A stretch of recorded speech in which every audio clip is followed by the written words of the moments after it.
My parents spent my entire life treating me like an embarrassing afterthought while building a shrine to my sister, Laura. But when they tried to use my failure as a punchline at my father's retirement party, they didn't realize the unemployed daughter they were mocking had just acquired their biggest client. This is where the story truly begins, and you won't want to miss what happens. Make sure you're subscribed to see it through to the end. We're always curious. Where in the world are you all watching from today? Let us know in the comments. The betrayal didn't happen in a boardroom or during a shouting match. It happened on a Tuesday afternoon, while I was lying in the dark with a migraine that felt like a railroad spike was being slowly driven through my left temple.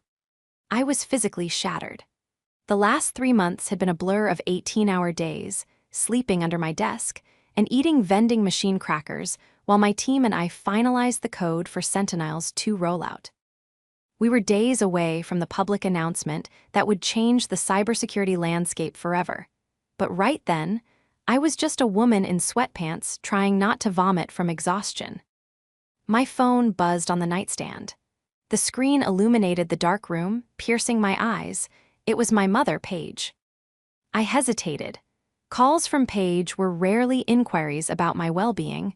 They were usually logistical commands or updates on the wonderful, sparkly life of my younger sister, Laura. But, being the daughter who still desperately craved a scrap of affection, I answered. "Hello," my voice cracked, dry and weak. "Jane, finally," Paige's voice was sharp, cutting through the fog in my head. There was no hello, no how are you, just immediate irritation. "I've been trying to reach you for an hour. We need to finalize the seating chart for your father's retirement gala this weekend." I rubbed my temple, closing my eyes. "Mom, I'm really not feeling well. I think I have the flu or something. Can we do this later?" "Don't be dramatic, Jane," she sighed, the sound of a heavy bracelet clinking against a table audible in the background. "It's always something with you. Sensitivity is a luxury, and frankly, we don't have time for it. Look, we had to make some adjustments. Since the guest list has expanded, Edward's partners are bringing the senior stakeholders we need to move you." I sat up slowly, the room spinning. Move me to where?" "To the overflow table," she said, as casually as if she were commenting on the weather. "Table 19.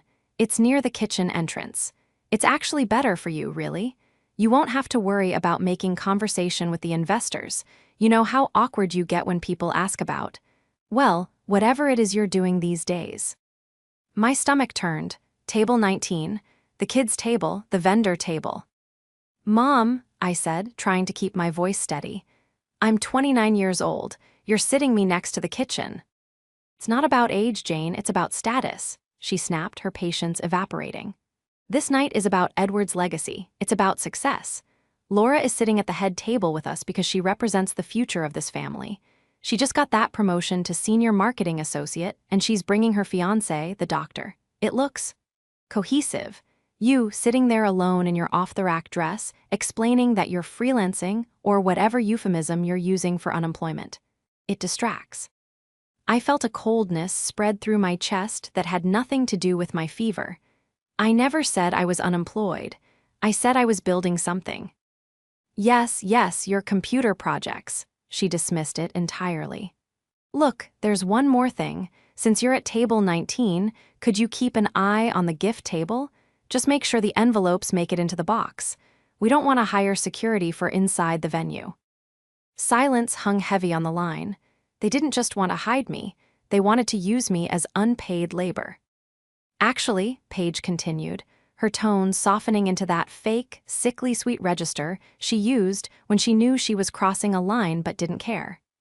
"Speaking of envelopes, your father and I decided to liquidate that small savings bond Grandma left for you. You know, the one for a rainy day." My heart hammered against my ribs.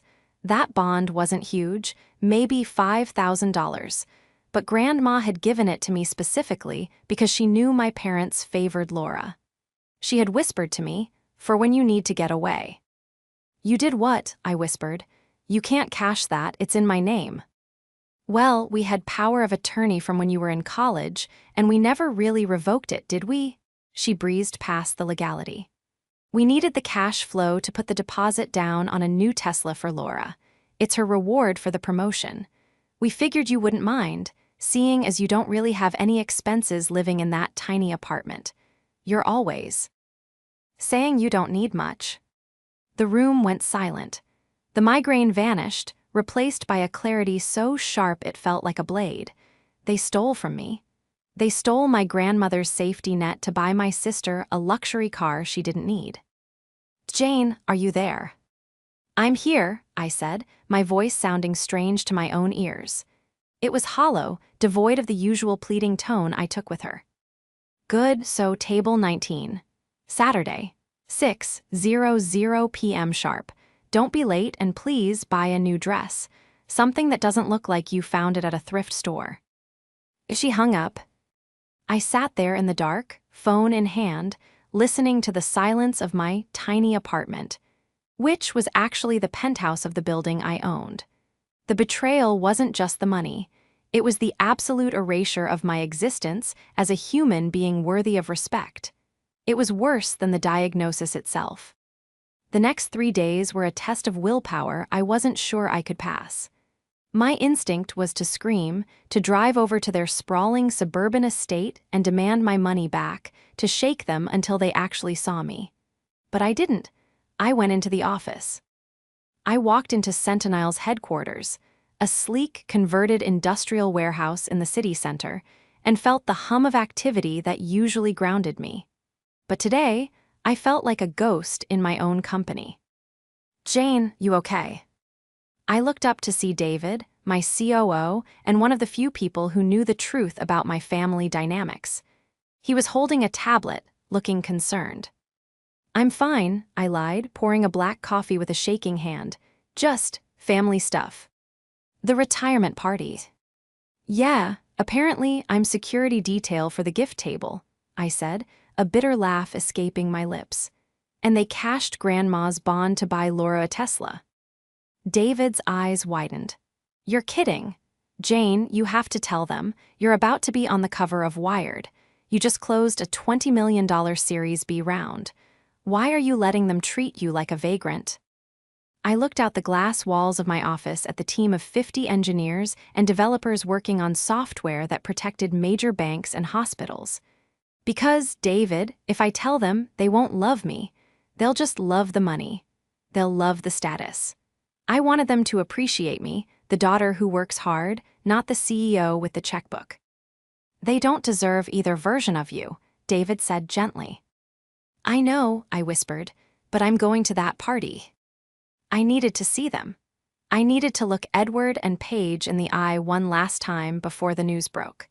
I needed to give them one final chance to be decent human beings before the world told them who I really was. On Thursday, I drove out to their house. I told myself it was to drop off a chaotic collection of old photos Paige had asked for, fodder for a slideshow about Edward's great life. But really, I was testing the waters. When I pulled into the driveway, Laura's car was there. Not the new Tesla yet, but her current BMW, which Edward paid the lease on. I walked into the house, a box of photos in my arms, and the smell of expensive potpourri hit me like a wall. Oh, look who finally dragged herself out of bed.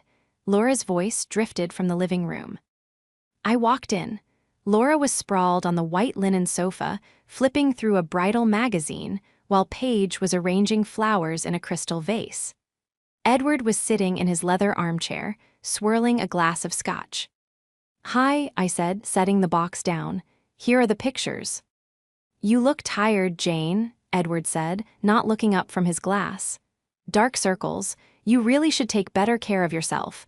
It's hard to find a husband when you look exhausted. I've been working, Dad, I said, keeping my tone neutral. Doing what? Laura chimed in, smirking. Fixing people's Wi-Fi. Edward chuckled. Now, Laura, be nice. Honest work is honest work, even if it's small scale. I just don't want her to embarrass us on Saturday, Laura said, looking me up and down with genuine disdain. I invited the Turners, and their son is single. If Jane shows up looking like a drowned rat and talking about her startup ideas, he's going to run for the hills. I'm not looking for a husband, Laura, I said, feeling that familiar constriction in my throat. And my company is doing fine. Company, Paige scoffed, jamming a hydrangea into the vase with unnecessary force. Jane, honey, you sell troubleshooting services online. Let's call a spade a spade. It's a gig. It's not a career. Look at your sister. She's managing campaigns for major regional brands. That is a career. I looked at Laura. She was 26, 3 years younger than me. She had never paid a bill in her life. Her job was obtained because Edward played golf with the agency owner. Her condo was bought by Paige. Her car was leased by Edward. She was a hollow shell painted gold. I'm happy for you, Laura, I said, the lie tasting like ash. You should be, Laura replied, flippin'. Gia Paige. Mom said you were upset about the bond. Honestly, Jane, don't be so selfish. I needed a reliable car for work. You barely leave your apartment. What were you going to spend it on? Cat food. The cruelty was so casual, so practiced. They fed off it. It bonded them. I was the common enemy, the loser they could all feel superior to. I looked at my father, waiting for him to intervene, to say that stealing my money was wrong. He just took a sip of his scotch and stared at the fireplace. Just make sure you wear heels on Saturday, Edward grunted. You look short in flats. I nodded slowly. I picked up my purse. I realized then that there was no saving this. There was no conversation that would fix their perception of me. I'll wear heels, I said, turning to the door, and I'll bring a gift. Don't bother, Laura called out. We know you can't afford anything good. Just make sure the card doesn't have a glitter bomb in it. As I walked to my car, my modest 4-year-old sedan that I kept specifically to avoid questions, I felt a strange calm settle over me. They thought they were dealing with Jane the failure, Jane the backup plan, Jane the sensitive doormat. But they had forgotten one crucial thing. They had forgotten that for the last 5 years, while they were busy patting themselves on the back, I had been building the very technology that Edward's investment firm had just signed a massive contract to secure. They didn't know who they were really inviting to dinner. To understand why I stayed silent for so long, you have to understand the ecosystem of my family. I wasn't just the black sheep, I was the practice run. When I was born, Edward and Paige were young and struggling. They were stressed, impatient, and inexperienced. I was a colicky baby, a shy toddler, a sensitive child who cried when people raised their voices. To them, my tears were a sign of a defect. Too sensitive, my father would say, shaking his head when I came home crying because of a bully. She's too soft for this world. By the time Laura was born 3 years later, Edward's career had taken off. They had money, they had patience, and Laura was different. She was loud, demanding, and charismatic. She learned early that if she smiled and performed, she got rewards. If I cried, I got sent to my room. The dynamic calcified quickly. Laura was the golden child, the sun around which our family orbited. I was the scapegoat, the emotional dumping ground. When I got straight A's, it was expected. When Laura got a C, they hired private tutors at $100 an hour and blamed the teacher. When I wanted to go to a robotics camp, they said it was too expensive. 2 weeks later, they took Laura to Disneyland because she had a hard semester. I learned to stop asking. I learned to stop showing them my achievements. When I got a full scholarship to a state university for computer science, they shrugged and said, "Well, it's not Ivy League, but it's good that it's free so we can focus on Laura's tuition." Laura, of course, went to a private liberal arts college that cost $60,000 a year, where she majored in communications and spent 4 years partying. I worked 3 jobs in college. I worked in the library, I fixed laptops for cash, and I interned at a data center on the graveyard shift. I learned to survive on 4 hours of sleep. I learned that no one was coming to save me. And that brings us to Laura in the present day. If you saw Laura on the street, you'd think she was perfect. She was undeniably beautiful, blonde highlights maintained every 6 weeks, Pilates-toned body, designer clothes that fit just right. She had mastered the art of the influencer personality. She was bubbly and effusive with strangers, radiating a warmth that felt genuine until you tried to get close to it and realized it was just a ring light reflection. But beneath the polish was a rod of deep, gnawing insecurity. Laura couldn't handle anyone else shining. If a cousin got engaged, Laura would announce a promotion. If I got a new haircut, Laura would make a comment about how brave I was to try something so retro. She needed me to be beneath her. My failure was the foundation of her confidence. The Friday before the party, the final piece of the puzzle clicked into place. I was at my office, reviewing the guest list for the retirement gala that my assistant had pulled, public record, technically, since it was a corporate event. I saw the name, Aunt Megan. My breath hitched. Aunt Megan was Edward's younger sister. She had been excommunicated from the family 10 years ago for calling Paige a narcissistic enabler at Thanksgiving dinner. I hadn't seen her since I was 19. I picked up my office phone. Get me the contact info for Megan Miller in Chicago, now. 20 minutes later, I was on the phone with her. Jane, her voice was gruff, smoky, but surprised. Is that really you? It's me, Aunt Megan. Well, I'll be damned. I thought you fell off the face of the earth, or that your mother finally locked you in the attic. Close, I laughed, and it felt good to laugh. I saw you're coming to the gala. I am, she said, her tone hardening. Your father sent me an invitation. I think he wants to show off. Wants me to see his kingdom before he rides off into the sunset. I was planning on skipping it, sending a dead plant or something. Don't skip it, I said, my voice dropping. I need you there. Why? So I can watch them parade Laura around like a show pony and treat you like the hired help. I don't think my blood pressure can take it, kid. No, I said, because I need someone to hold the newspaper. The what? I'm going to send you a file, Aunt Megan. It's an article. It comes out in the Business Journal on Monday, but I have the advanced digital proof. I need you to print it out. I need you to bring it. There was a pause on the line. I could hear her clicking her mouse as the email I just sent arrived. Open it, I said. I waited 10 seconds, 20. Then a sharp intake of breath. Holy, Jane, is this real? It's real. 20 million, she gasped. Sentinel, that's you. That's me. And Edward doesn't know, Paige, Laura. They think I fix Wi-Fi. A low, deep chuckle started in Aunt Megan's throat. It grew into a full-blown cackle of delight. Oh, this is rich. This is delicious. You want me to bring this? I want you to wait for the right moment. You'll know when. Honey, Aunt Megan said, I wouldn't miss this for the world. I'll see you at table 19. I hung up the phone. The pieces were set. The antagonist was confident, the allies were armed, and the stage was a ballroom filled with people who thought they knew everything. Laura, Paige, and Edward had spent a lifetime constructing a reality where they were the kings and queens and I was the peasant. They loved that reality. They protected it fiercely. But reality has a nasty habit of crashing down when you build it on lies, and I was about to bring the wrecking ball. Saturday arrived with a sky the color of a bruised plum, threatening rain that never quite fell. I stood in front of the full-length mirror in my penthouse bedroom, staring at a version of myself my parents had never seen. Paige had told me to buy a new dress. She had specified something that didn't look like a thrift store find. So I obliged.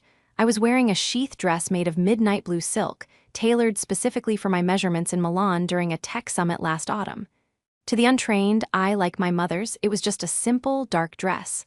Modest, unassuming. But to anyone who knew quality, the drape of the fabric and the hand-stitching whispered of quiet, immense power. It was armor. I paired it with simple diamond studs, real ones, not the cubic zirconia Laura usually mocked, and pulled my hair back into a severe, elegant chignon. I wasn't dressing to compete with Laura's inevitable sequins. I was dressing for a funeral. The funeral of their delusions. Before I left, I opened my laptop one last time. I logged into the Sentinel Secure admin portal. The dashboard hummed with green status lights, representing the cybersecurity infrastructure of over 400 enterprise clients. I navigated to the Pending Contracts tab. There it was, right at the top. Miller and Associates Enterprise Security Overhaul. My father's firm. I clicked on the file details. Edward, or rather, his CTO, had signed the contract 3 days ago. They were terrified of a recent data breach in their sector and had come to Sentinel begging for our proprietary encryption. They had signed a 7-figure implementation deal.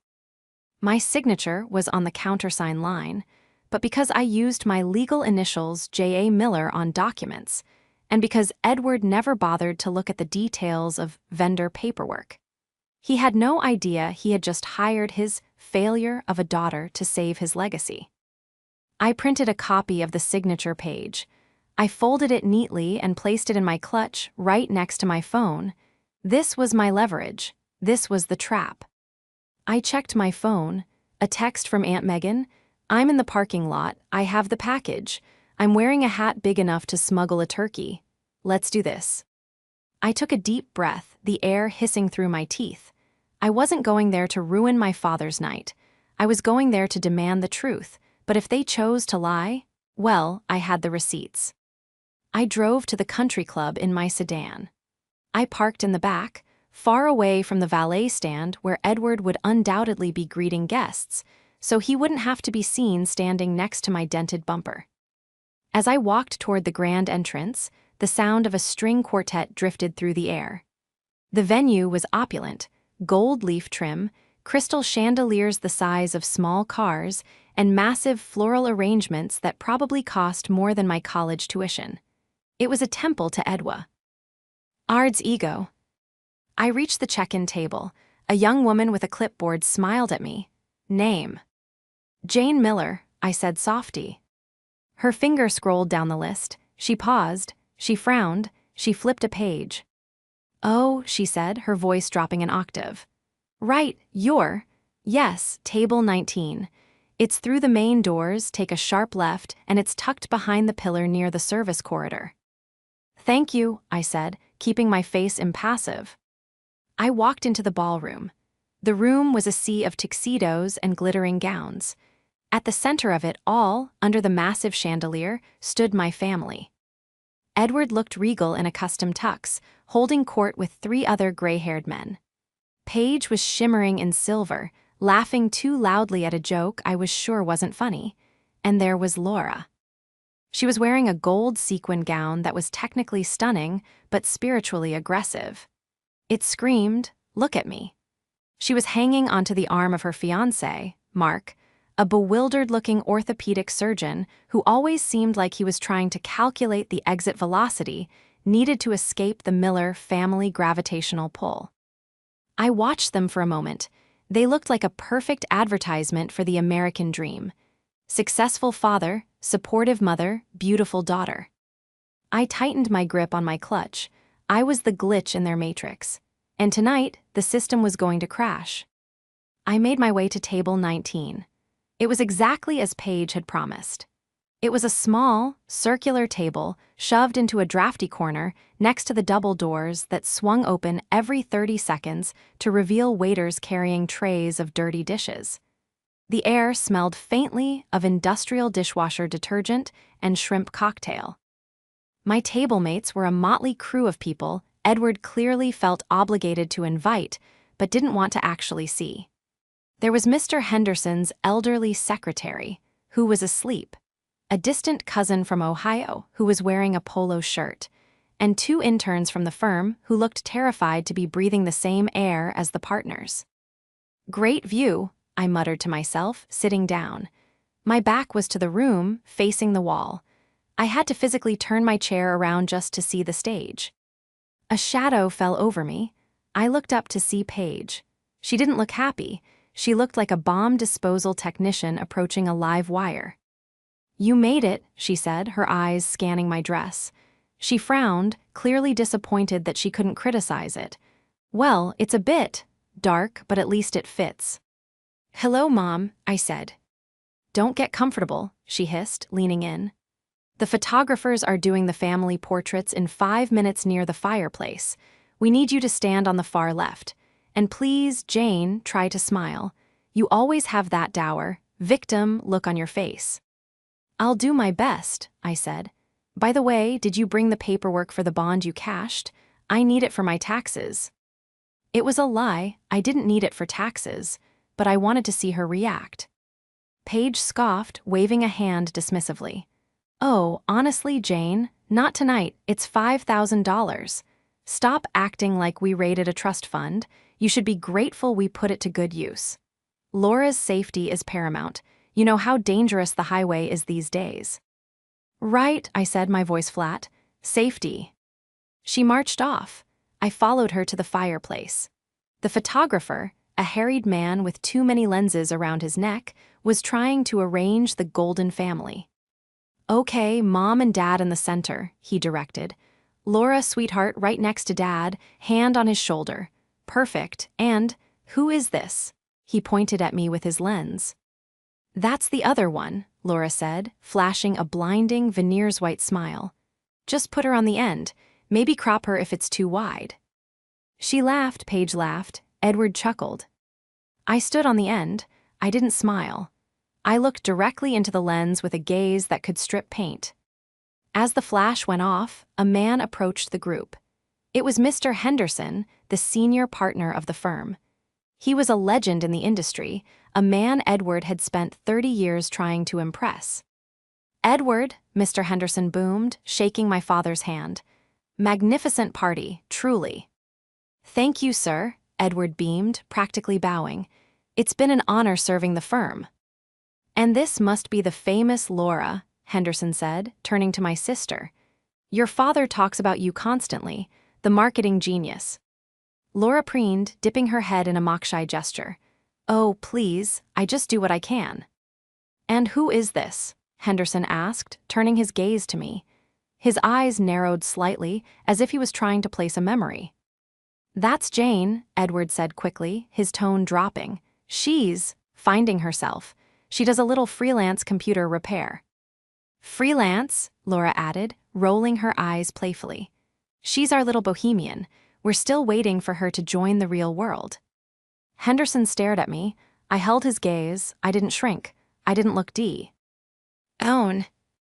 Computer repair? Henderson asked, tilting his head. Funny, you look remarkably like the woman featured in the tech brief I read this morning. The CEO of that new cybersecurity vendor we just onboarded. Sentinel. The air left the immediate vicinity. Edward froze. Paige's smile faltered. Laura let out a sharp, incredulous laugh. Jane, Laura cackled, touching Henderson's arm as if he were a senile grandfather. Oh, Mr. Henderson, you're too kind. Jane couldn't run a lemonade stand, let alone a security firm. She gets anxiety ordering pizza. It must be a doppelganger, Edward said smoothly, stepping between us. Jane isn't involved in high-level business. She's very sensitive. The stress would kill her. Actually, I said. My voice wasn't loud, but it cut through the chatter like a razor. Everyone froze. It was the first time I had spoken directly to a VIP in years. The implementation for your firm starts on Tuesday, Mr. Henderson, I said clearly. I'd recommend your CTO double-check the API integration protocols for the legacy servers. They tend to be buggy with the new encryption layer. We sent a memo about it, but it might have been overlooked. Silence, absolute, suffocating silence. Laura's mouth opened, then closed. Edward looked at me as if I had started speaking Aramaic. Henderson's eyebrows shot up. You know about the API issue? My CTO was screaming about that this morning. Yes, I said, taking a sip of champagne I had swiped from a passing tray. Because I wrote the patch for it. Jane, stop it, Paige hissed, gripping my arm hard enough to leave a bruise. Stop lying, you're embarrassing us. Mr. Henderson, she reads things online and gets confused. I'm sure that's it, Henderson said slowly, looking from my mother's claw-like grip to my calm face. He stepped back, looking unsettled. Well, Edward, we'll talk later. He walked away, looking back at me once over his shoulder. "What the hell is wrong with you?" Laura hissed, her face contorting into a mask of fury. "Why do you have to make up stories? You're sick, Jane, you're actually sick." "I didn't make up anything," I said. "Go to your table," Edward commanded, his face red. "Now, before I have security remove you." I turned and walked away. As I headed back to the kitchen exile, I saw Aunt Megan entering the ballroom. She was wearing a wide-brimmed hat and a suit that looked like it cost more than Edward's car. She caught my eye and winked. She patted her oversized purse. The seed was planted. Henderson was suspicious. The antagonist was rattled, but they were about to double down. Dinner was a blur of mediocre chicken and self-congratulatory toasts. I sat at table 19, ignoring the interns who were whispering about how terrifying my father looked. I kept my phone on the table, watching the group chat with my dev team. They were currently popping champagne in the office, celebrating the successful beta test. I should have been there. I should have been surrounded by people who respected me. Instead, I was watching my family prepare to publicly execute my character. The lights dimmed. A spotlight hit the stage. Edward walked up to the microphone, basking in the applause. "Thank you," he boomed. "Thank you all, 30 years, it's a long time." He went on for 20 minutes about loyalty, hard work, and legacy. He thanked his partners. He thanked Paige for keeping the home fires burning. And then he turned to Laura. "You know," Edward said, his voice getting thick with emotion, "a man works for his family. He builds a legacy not for himself, but for the next generation. And when I look at my daughter, Laura..." The spotlight swung to Laura, who dabbed at dry eyes with a napkin. "I see the future," Edward continued. "She has the drive, the spirit, and the integrity that I always hoped to instill. She is the shining star of the Miller name. Laura, come up here." Laura floated up to the stage. She took the mic. She looked beautiful, radiant, and completely toxic. "Oh, Daddy," she gushed, "you're making me cry." She laughed, a tinkling, practiced sound. "You know, growing up, my dad taught me that if you want something, you have to earn it. We didn't get handouts in this family." At table 19, I audibly choked on my water. The intern next to me patted my back. "We worked," Laura continued, her eyes scanning the room. "And that's why I'm so proud to buy my own way in this world. Unlike, well, we all have our crosses to bear." The room went quiet. She was going off script. She was looking for a target. She was looking for me. "My sister Jane is here tonight," Laura said, her voice taking on that sickly sweet pity tone. "Where are you, Janie?" Table 19. Heads turned. People squinted into the darkness of the back corner. I felt the heat rise in my cheeks. "Jane has always been different," Laura sighed. "Struggling to find her path, struggling to hold down a job, and sometimes it's hard for me, you know, to succeed when she's flailing. But Dad, you taught me to be generous. That's why I'm so happy that we, as a family, could help her out again this month. We had to cover some bills, but hey, that's what family is for, right?" She was lying. She was projecting the theft of the bond onto me. She was claiming they paid my bills. "So, in honor of Dad," Laura said, raising her glass, "I'm announcing that I've used my bonus, my hard-earned bonus, to finally pay off the rest of Jane's student loans. Surprise, Jane, you're debt-free." The room erupted in applause. People were wiping tears. "What a saint," someone whispered near me. I sat there, frozen. My student loans? I had paid those off 5 years ago with my first dividend check. She was fabricating an entire reality where she was the savior and I was the charity case. It was a masterstroke of humiliation. If I denied it, I looked ungrateful. If I accepted it, I admitted to being a failure. Laura beamed on stage, soaking in the adoration. She had won. She had cemented the narrative. But she had made one fatal error. She had made it about money, and she had made it public. I stood up. I didn't mean to. It was a reflex. The chair scraped loudly against the floor. "Sit down," Paige mouthed from the head table, her eyes wide with panic. I didn't sit. I started walking. Not toward the exit, but toward the stage. The applause died down. A murmur rippled through the crowd. Laura's smile faltered. Jane, she said into the mic, her voice echoing. Jane, sit down, you're making a scene, you're drunk. I'm not drunk, I said. My voice wasn't amplified, but in the sudden silence of the ballroom, it carried. And I'm not debt-free because of you, Laura. I paid my loans off in 2019. Oh, stop it, Laura laughed nervously. She gets confused, everyone, it's the, you know, she tapped her temple. And the bond, I continued, walking closer. I was 10 feet from the stage now. The bond Grandma left me. You didn't use it to pay my bills. You used it to put a deposit on a Tesla. A white Model Y license plate pending. Security, Edward shouted, standing up. Get her out of here. Two burly men in blazers started moving toward me from the sides of the room. She's lying, Laura shrieked, losing her composure. She's a pathological liar. She's jealous because I'm successful and she's a nobody.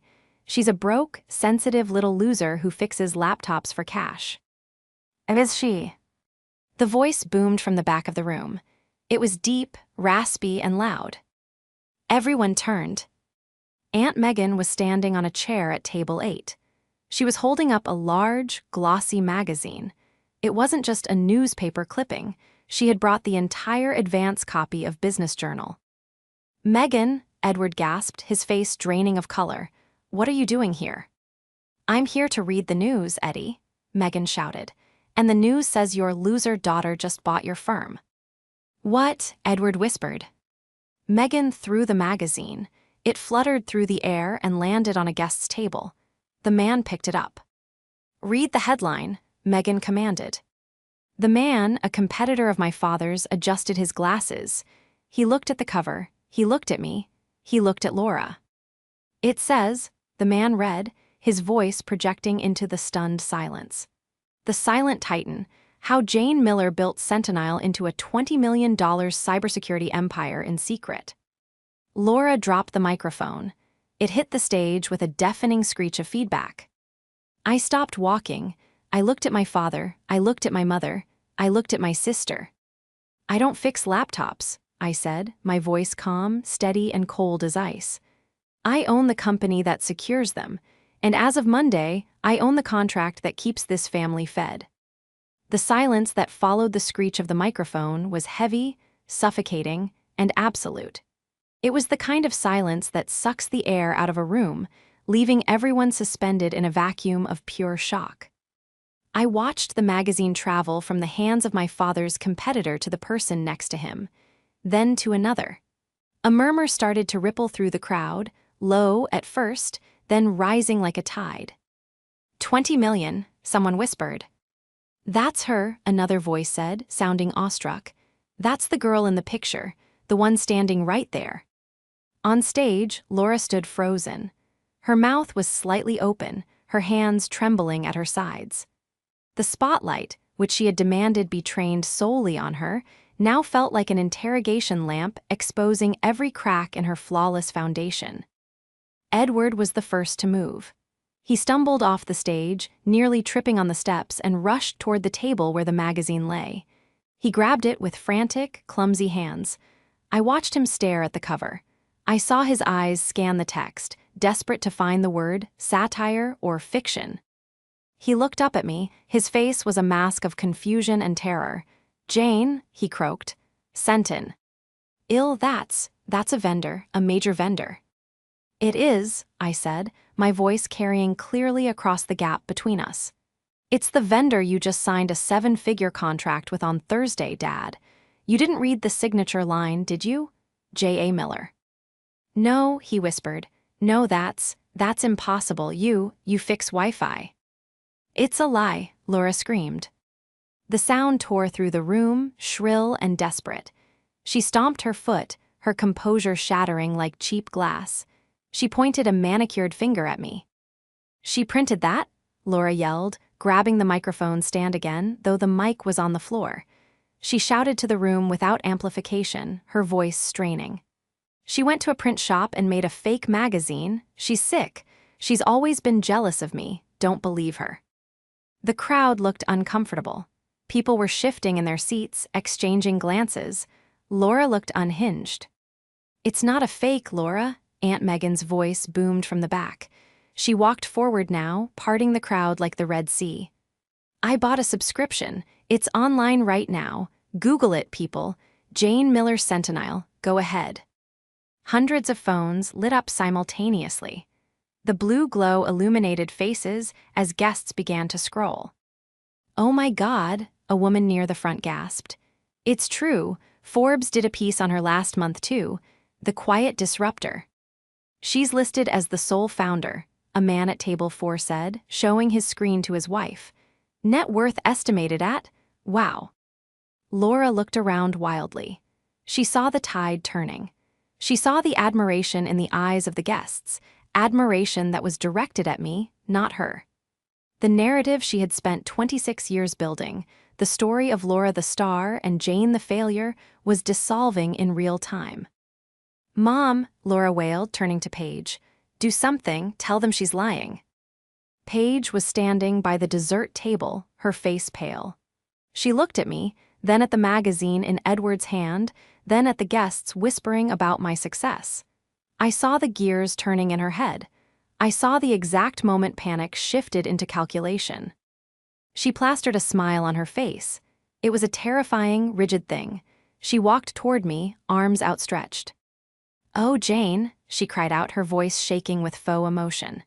You surprise, is this what you were hiding? Oh, Edward, look, our girl, we knew she was working on something big, didn't we?"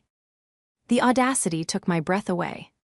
"We always told her to focus," Paige continued, addressing the crowd, trying to rewrite history in seconds. "We pushed her so hard because we knew she had this potential. That's why we were so tough on you, sweetie, to build your character." She reached out to hug me. I stepped back. The rejection was physical. Paige froze, her arms hanging in the empty air. "Don't," I said. "Jane, honey," she whispered, her eyes darting around to see if people were watching. "Don't be difficult, not now. This is a victory for the family." "There is no family in this victory," I said loud enough for Mr. Henderson to hear. "You didn't push me to build character. You pushed me away. You called me a failure 3 hours ago. You stole my grandmother's bond money to buy a car for the daughter you actually like."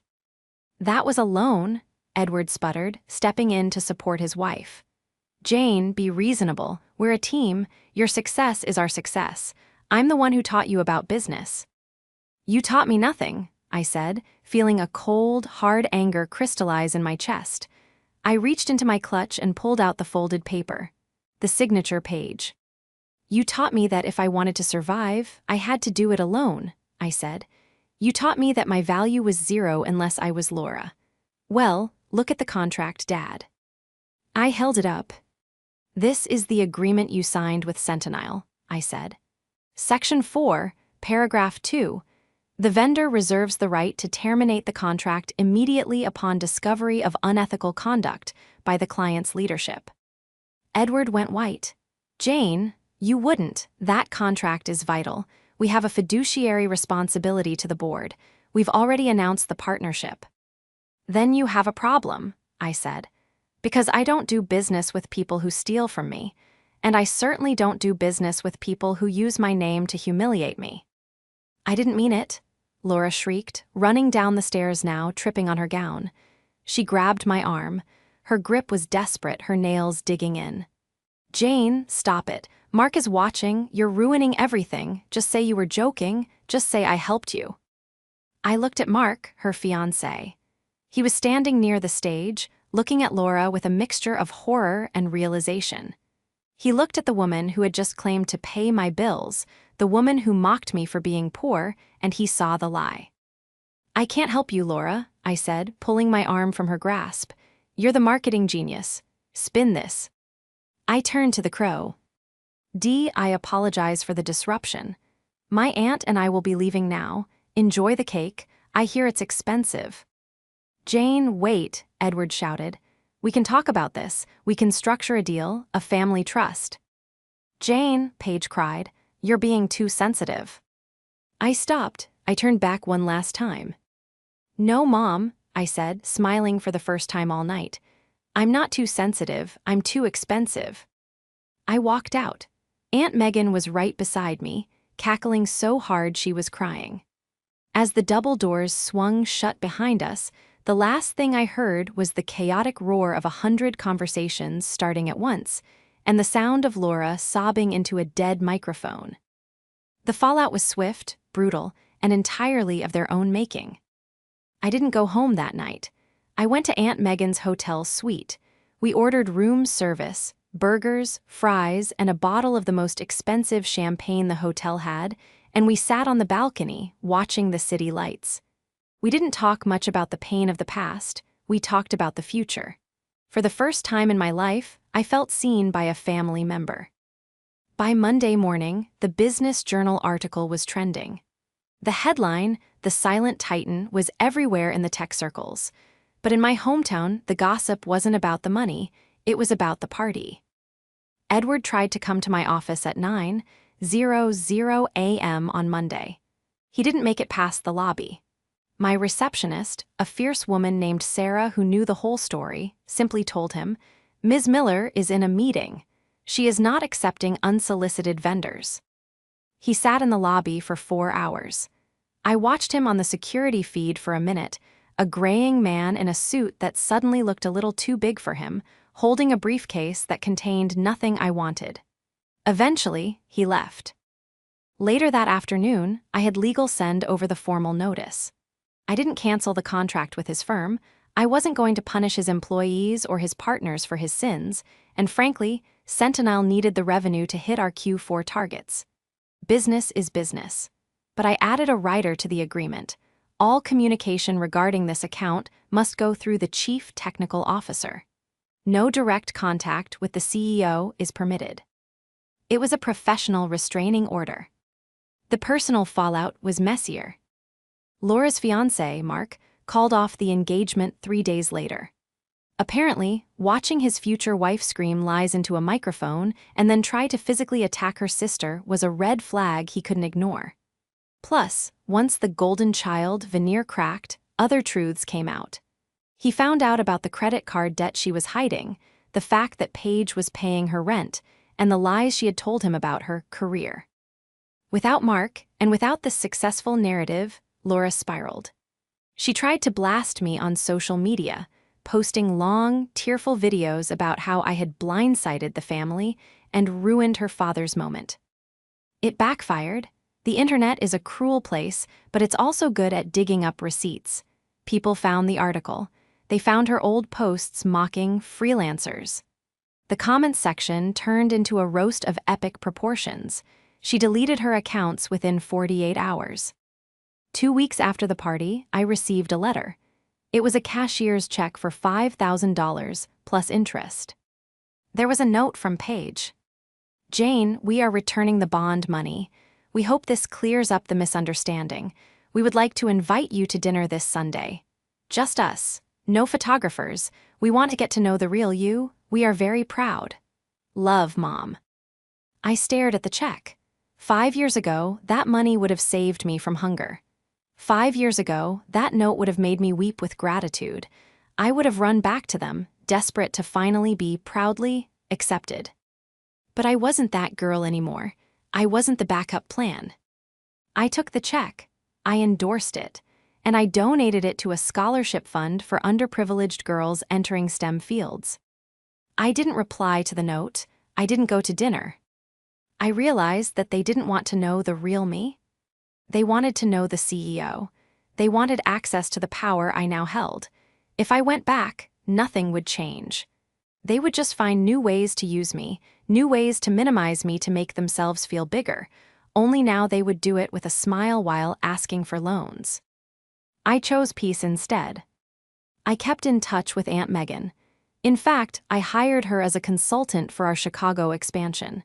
She was brilliant, sharp, and terrifying, exactly what we needed.